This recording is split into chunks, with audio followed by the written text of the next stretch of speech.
अस्सलाम वालेकुम। आज जो रेसिपी मैं आपसे शेयर कर रही हूँ वो मिक्स वेजीज़ की रेसिपी है।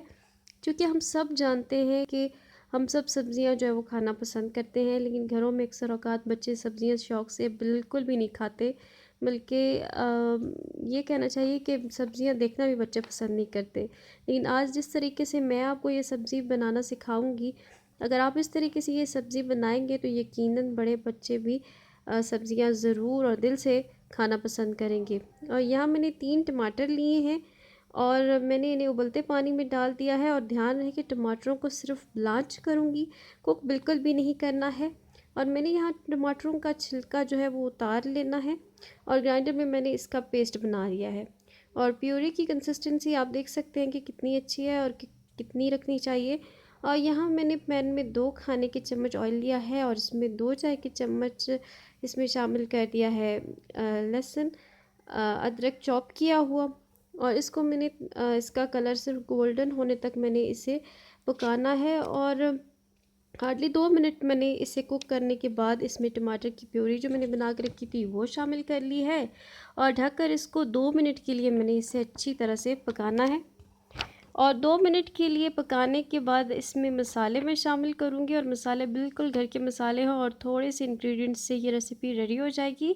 और मसालों में मैं आप देख रहे हैं कि मैं इसमें शामिल कर रही हूँ सफ़ेद मिर्च पाउडर 1 चाय का चम्मच, आधा चाय का चम्मच काली मिर्च पाउडर, आधा चाय का चम्मच लाल मिर्च पाउडर और 1 चाय का चम्मच मैंने नमक शामिल कर दिया है। और अगर आपके पास सफ़ेद मिर्च अवेलेबल नहीं है तो आप काली मिर्च की क्वांटिटी जो है वो बढ़ा सकते हैं और टेस्ट के अकॉर्डिंग वो आप डाल सकते हैं। और मिक्स करके यहाँ मैंने 2 मिनट के लिए ढककर इसको पकाना है। और ढककर पकाने से मसाले अच्छी तरह से भुन जाएंगे। इसके बाद मैंने इसमें शामिल करना है सिरका 2 खाने के चम्मच। इसके बाद मैं इसमें 3 खाने के चम्मच जो है वो चिली गार्लिक सॉस वो डाल रही हूँ। और इसके बाद मैं इसमें लास्ट में शामिल करूँगी 3 ही खाने के चम्मच सोया सॉस। और इसके बाद मैं होममेड जो घर पे रेडी की हुई केचप है वो मैं इसमें शामिल कर रही हूँ। और इसको मैंने तकरीबन इसके भी 2-3 चम्मच ही वो मैंने हार्डली लिए हैं। और इसको मैं अच्छी तरह से मिक्स कर लूँगी। केचप डालने के बाद अच्छी तरह से मिक्स करूँगी। और मिक्स करने के बाद मैं इसमें जो है वो पानी डालूँगी। और पानी डाल के अच्छी तरह से जो है वो मैं इसे मिक्स कर लूँगी। और इसका उबाल आने का मैं वेट करूँगी। और जैसे ही उबाल आएगा तो मैं इसमें शामिल करूँगी तकरीबन 2 खाने के चम्मच कॉर्नफ्लोर और इसमें 4 चम्मच पानी शामिल करके इसको अच्छी तरह से मिक्स करूँगी। और ये आप पे डिपेंड करता है कि ये कॉर्नफ्लोर का मिक्सचर कितना गाढ़ा रखना है। यहाँ मैं इसकी पतली सी एक स्लरी जो है वो तैयार करूँगी। और ये मिक्सचर मैं यहाँ पैन में चम्मच चलाते हुए इसमें शामिल करती जाऊँगी और इसको अच्छी तरह से मिक्स कर लूँगी। अच्छी तरह से मैं इसमें चम्मच चला लूँगी ताकि ये अच्छी तरह से कुक हो जाए और गाढ़ा होना शुरू हो जाए।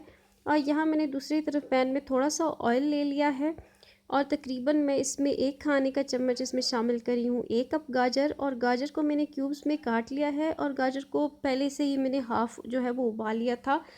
तकरीबन मैंने इसको 80% तक गला लिया था क्योंकि गाजर पकने में ज़्यादा वक्त लेती है और यहाँ साथ ही दूसरी सब्ज़ियाँ इतना वक्त नहीं लेती। इसके बाद 1 कप कटी हुई बंद गोभी मैंने ली है, 1 कप शिमला मिर्च ली है जिसको क्यूब्स में मैंने कट कर लिया है। और उसके साथ ही मैंने हाफ़ कप एक छोटे साइज़ की प्याज को भी क्यूब्स में कट कर लिया है। और इसके बाद मैं यहाँ टमाटर वो भी 1 कप ले रही हूँ और मैंने बीज निकाल कर टमाटरों को भी क्यूब्स में कट कर लिया है। और इसके बाद सब्ज़ियों को मैं अच्छी तरह से जो है वो मिक्स करूँगी। और मिक्स करने के बाद मैं इसे फ्राई कर लूँगी। और इसके साथ मैंने शामिल किया है थोड़ा सा नमक क्योंकि पहले गाजर को बॉईल करते टाइम भी मैंने नमक शामिल किया था, इसलिए अब कम नमक डाल रही हूँ। और थोड़ी सी काली मिर्च भी मैंने इसके साथ शामिल कर दी है। और ये सब 1/4 चाय का चम्मच मैंने शामिल किया है जो काली मिर्च और नमक है। इसके बाद आधा चाय का चम्मच जो है वो मैं इसमें सिरका डाल रही हूँ और थोड़ी सी लाल मिर्च डाल रही हूँ। मसाले में मैंने सोया सॉस भी डाला है, इसलिए मैं यहाँ कम कम क्वांटिटी में जो सब मसाले हैं वो डाल रही हूँ। सब्जियों के साथ ये जो थोड़े से मसाले मैंने शामिल किए हैं वो अच्छी तरह से कुक हो जाएँ। यहाँ मैं इनको मीडियम टू हाई फ्लेम पर कुक करूँगी। और ध्यान रहे कि सब्जियों को बिल्कुल भी ओवर कुक नहीं करना क्योंकि पूरा हमें इनको बिल्कुल भी नहीं पकाना, ना इनका कलर में हमने चेंज करना है। बस सिर्फ 3 मिनट तक इनको मीडियम टू हाई फ्लेम पर इन्हें कुक करना है। और उसके गाजर के बॉईल करते वक्त मैंने जो पानी बच गया था वो मैं पानी अब इसमें शामिल कर रही हूँ। और इसके बाद ही 2 खाने के चम्मच मैंने पानी डाला है। और उसके बाद जो टमाटरों की सॉस मैंने बना कर रखी थी वो शामिल करी हूँ। और शामिल करने के बाद इसको अच्छी तरह से मैं सब्जियों के साथ मिक्स कर लूँगी। और हार्डली इसको मैंने 2 से 3 मिनट तक ही कुक करना है, ताकि तमाम सब्ज़ियाँ बिल्कुल फ्रेश रहें और ज़्यादा सॉफ्ट ना हो, ज़रूरत से ज़्यादा बिल्कुल भी सॉफ्ट ना हो सब्ज़ियाँ। और इसके बाद मैं इसमें मज़ीद टेस्ट के लिए इसमें चिकन पाउडर जो है वो शामिल कर रही हूँ। और ये बिल्कुल आप पे ऑप्शनल है, डालना चाहें तो डालें वरना ना डालें। और देख लीजिएगा कि अगर नमक टेस्ट के हिसाब से कम हो तो नमक भी इसमें आप मज़ीद शामिल कर सकते हैं। और मैं यहाँ चूल्हा बंद करने से पहले जो है वो हरी प्याज इस पर डाल रही हूँ। और इसके बाद हरी प्याज डालने के बाद मैं चूल्हा बंद कर दूँगी। इसको ज़रूर ट्राई कीजिएगा और मुझे फ़ीडबैक दीजिएगा। मेरी वीडियो अच्छी लगे तो लाइक करें, चैनल को सब्सक्राइब करें। अल्लाह हाफ़िज़।